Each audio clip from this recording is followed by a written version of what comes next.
This time, let's create a more complicated example. I'm going to use a Bezier tool here. And in my right view, I will just create a simple curve like so. All right, just 3 parts. And I'm going to then add in a circle. I'll scale that circle down. And this circle will be the basis for a sweep. So we're going to go ahead to our sweep operation. And we're going to drag the spline in first with the arrow pointing down and then the circle pointing down. That gives us a nice rail for maybe a ride. So I'm going to go ahead and just call this rails. And I'm going to duplicate this object by control dragging. And we'll just have 2 like so. Maybe like a part of a roller coaster or a water slide or just a regular slide. Now what we're going to do is we're going to take a Bezier curve and we're going to draw the slide part. Because without that part, you just kind of go straight down and it hurts. I know, I've done it. So I'm going to go ahead and right click, and I think I will go to a front view. And I'm going to zoom in. It doesn't really matter where I draw this because I can move it. But what I want to do is I want to start to draw and drag where the slide is going to go. I might do a little dip right here maybe. Maybe have a little bit more of a dip. Come back up and then connect back to this rail.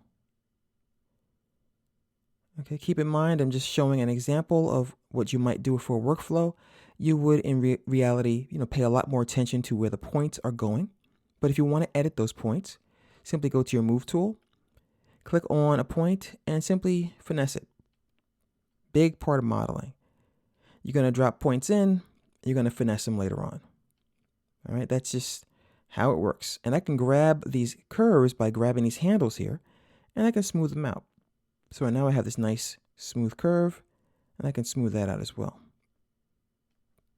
Grab this one and move it up. Grab this curve here and kind of reduce the size of this handle and move this whole thing down a little bit. And don't forget, guys, if a curve is giving you problems, you can simply delete it.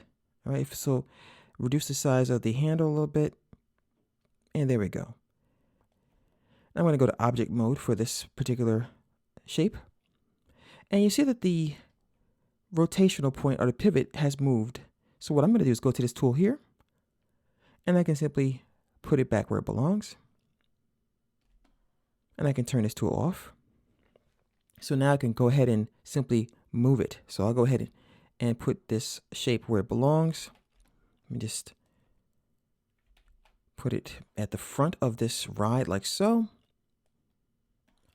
And I'm going to duplicate this by control dragging. And I'll move it down a little bit.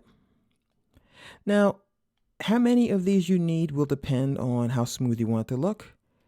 And it will be a little matter of experimentation. So I'm going to rotate this shape and move it down. So I have 2 so far, as you see here. And my goal, of course, is to have a nice sheet going down this whole shape. So I'll make another one, put it right there. I'll make another one. And the whole time I'm doing this, I'm fully aware that I might need to add more curves because I might not have enough to get the effect I'm going for.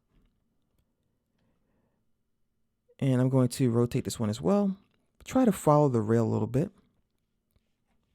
And I'll make one more at the end and move it up. So we have quite a few splines here. All right, so the plan, of course, is to then take all these splines and apply to them. Let me go ahead and move this over. I want to add a loft.